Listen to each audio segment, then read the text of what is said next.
Just because a game failed to gauge your interest the first time around doesn't mean that you can't go back to it and finally give it a try. After careful consideration, I have handpicked the 10 best single-player games to return to in 2024 that you'll have a blast with. It's finally time to give these fantastic video games the appreciation that they always deserved. Let's get started. Is Cyberpunk 2077 actually good now, or are people just settling for less than promised? Well, let me give you my opinion because I just finished it recently. I picked it up again about a month ago after abandoning it shortly after its launch. Originally, I played around 10 hours at launch. Despite the bugs, I saw the potential for a good game, but it didn't really draw me in. However, this time it completely captivated me. I genuinely believe it's now one of my top 10 games of all time. The combat is dynamic and diverse. The main story is intriguing and original. The side quests are unforgettable, with numerous quest lines impacting character relationships. The music is outstanding. But what impressed me the most is the world. Night City is likely the most impressive video game city I've ever encountered. It feels so real and detailed, yet perfectly embodies the cyberpunk aesthetic. The art direction is impeccable, some of the best I've seen in any game. Each district has its own history and lore, with various gangs, political parties, and megacorps, each with distinct perspectives and motives. Many of these features were present at launch, but were obscured by numerous bugs and poor AI. CDPR has not only addressed these issues, but also made significant enhancements. They introduced new features, such as a revamped progression system, new abilities that revitalized combat, apartments to purchase, a new law system, and more interactions with key characters. They didn't just fix the bugs, they also took player feedback on mechanical issues and refined those aspects of the game. People aren't just settling for it now. It's genuinely a great game.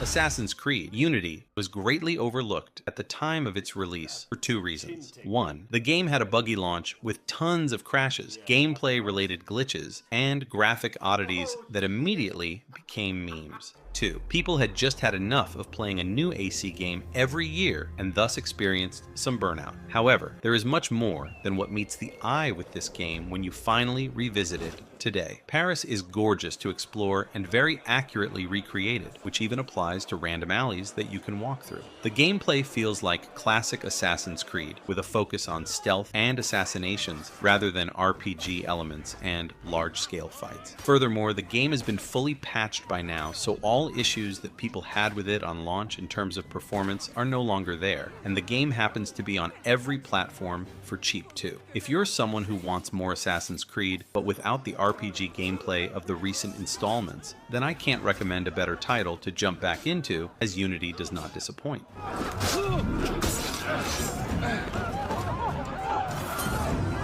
Enslaved is a game that flopped really hard when it originally came out because there were just too many great games to play in that generation and people did not really know Ninja Theory at the time. But over the past few years, people are finally discovering this gem and realizing that it's a great game. The story of the game is inspired by the Chinese novel A Journey to the West, and you play as a character voiced by Andy Serkis, yes, the Hollywood star. The game's world design is extremely creative and unique. While the gameplay can feel slightly clunky at times, it remains functional and controls well overall, providing an enjoyable experience. The game is available on multiple platforms and is extremely cheap by now, even off sales. So I recommend giving it a shot if you like the adventure genre.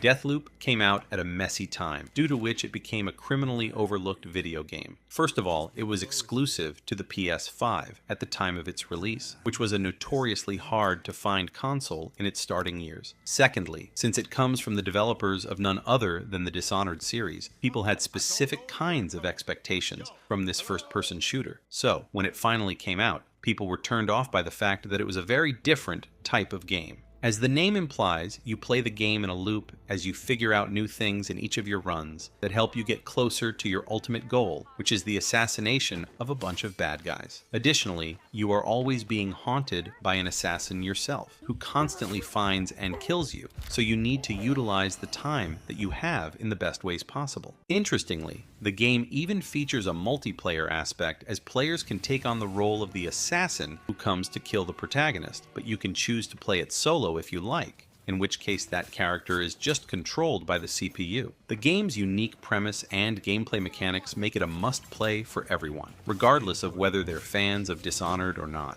And you'll find that when you don't go in with fixed expectations, there is a lot to like. Alpha Protocol is a game that surprised me when I played it for the first time because it's a hybrid of genres that you don't see combined often. It's an ambitious action RPG that features the usual Obsidian gameplay that we know and love from their games set in fantasy worlds, with tons of dialogue and narrative-altering choices. However, instead of playing with swords and magic, you use guns and stealth to infiltrate a world of spies, evil governments, and a world-threatening conspiracy. The gameplay is a bit janky, but it can be overlooked easily if you feel immersed in the game's story and world. And the ability to try different approaches to the same situation makes it something that people with different kinds of playstyles can enjoy in their own way.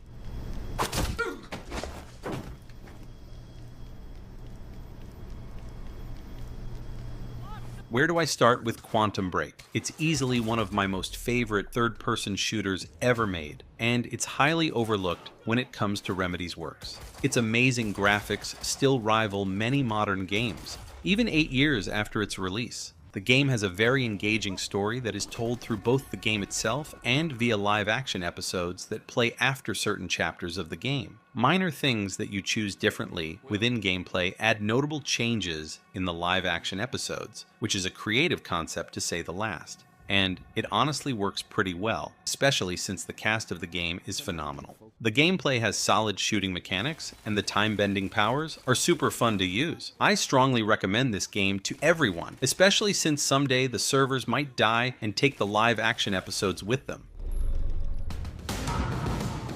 Days Gone is a game that faced significant criticism from both critics and gamers alike when it originally came out, and honestly, the criticism was fair. At launch, the game was plagued with numerous bugs and performance issues, including frame rate drops, glitches, and crashes. However, with that being said, there are good reasons to go back to this game in 2024. Days Gone offers robust gunplay, accommodating various combat styles when confronting enemies. The game features a notable degree of systemic gameplay, allowing players to set traps or provoke different enemy types to battle each other instead of targeting you. A standout element of the game is the hordes, vast groups of hundreds of zombies appearing on screen simultaneously. Encountering a horde and suddenly finding yourself pursued by a massive, seething swarm of flesh is a truly terrifying experience. The beginning of Days Gone feels somewhat sluggish in terms of gameplay. While it's normal for open-world games to take a few hours to fully develop, in Days Gone, it can take up to 20 hours for the gameplay to reach its full potential. This extended period of being underleveled and under-equipped can diminish the fun, but once the game picks up, there is some genuinely enjoyable gameplay to experience. If you're in the mood to kill hundreds of zombies, give Days Gone a try.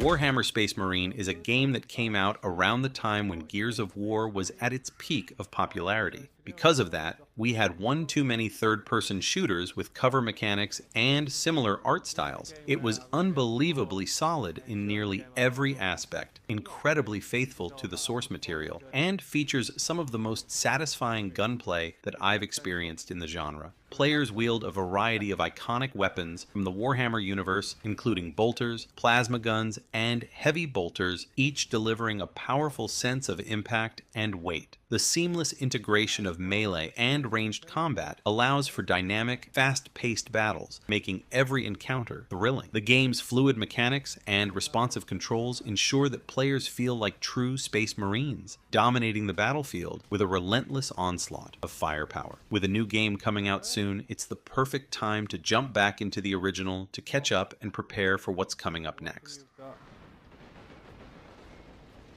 Marvel's Midnight Suns is a tactical role-playing game developed by Firaxis Games, blending the rich Marvel universe with strategic gameplay. Players lead a customizable hero called the Hunter, assembling a team of iconic Marvel characters like Iron Man, Wolverine, and Doctor Strange to combat supernatural threats. The game features turn-based combat, card-based abilities, and a deep narrative, offering a unique mix of strategic depth and superhero action. The dialogue has a cheesy comic book vibe, which adds to its charm. Character progression is well executed, allowing you to acquire new cards for your characters and customize them in various ways, including new costumes. Building relationships with the characters is also quite satisfying. The story felt pretty average to me, mainly serving as a backdrop for character development and combat. The combat is fantastic, and I love it. The gameplay primarily revolves around battles, aside from occasional exploration, which wasn't my favorite, but wasn't overly long. It's card-based, with each character having their own deck and the ability to move and interact with the environment. Each character is unique. Captain America focuses on counterattacks, Spider-Man on environmental interactions, and Tony Stark on discarding his own cards to make them stronger. The combat features many enjoyable interactions and feels like a rewarding puzzle to solve. If you enjoy games like XCOM, you should definitely give this one a try.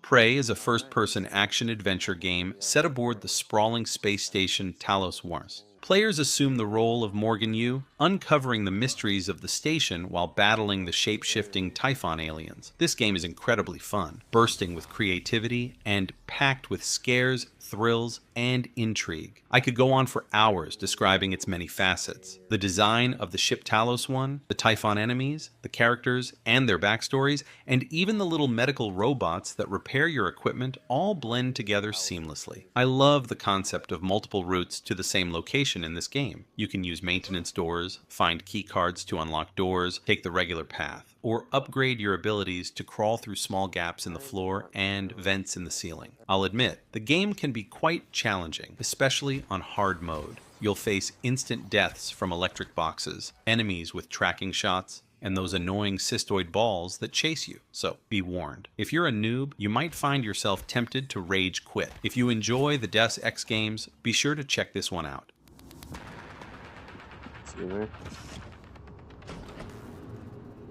That's it for my list of the 10 single-player video games that you need to return to in 2024. It's hard to pick favorites out of so many options, but I believe that the 10 that I picked deserve to be in the spotlight this year. And I tried to include something for everyone. So I hope you have your next game to play now. As always, thanks for tuning in, and I hope to see you on the next video on this channel.